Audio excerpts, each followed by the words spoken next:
વાત સુરત શહેરની કરીએ, જ્યાં તસ્કરો બેફામ બન્યા છે।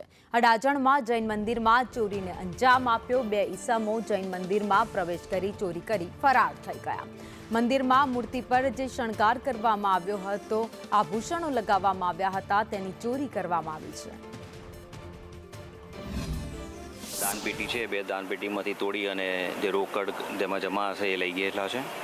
આના સિવાય જે એમના જે મંદિરમાં મૂર્તિ છે એમાંથી 2 મંદિરમાંથી એમણે આઈબ્રોમાં જે સિલ્વરથી એમણે લગાવેલું હોય એ 2 સિલ્વર કાઢી અને એમાંથી લઈ ગયેલા છે।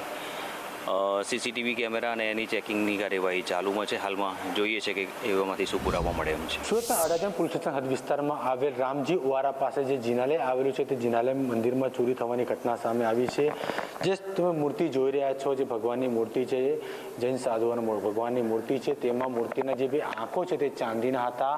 તે રાત્રે ચોરી થવાની ઘટના સામે આવી છે। તે ઉપરાંત અંદર જે મૂર્તિ છે તેના જે બ્રહ્મણ જે માથે લગાવવામાં આવેલું હોય તે પણ ચોરી થવાની ઘટના સામે આવી છે। તે સાથે વાત કરવામાં આવે તો અહીં જે દાનપેટી અન્ય 2 મૂકવામાં આવી હતી તેની પણ ચોરી થવાની ઘટના સામે આવી છે। ઘટનાની જાણ થતાં જ અડાજણ પોલીસનો કાફલો અહીં આવી પહોંચ્યો છે અને તેમના દ્વારા તપાસનો ધમધમાટ શરૂ કરવામાં આવ્યો છે। જોઈ શકાય છે કે જે રીતે આ ચોરી થવાની ઘટના સામે આવી છે તેને લઈને પોલીસે હાલ અલગ અલગ દિશાઓમાં સીસીટીવી ફૂટેજના આધારે તપાસ શરૂ કરી છે।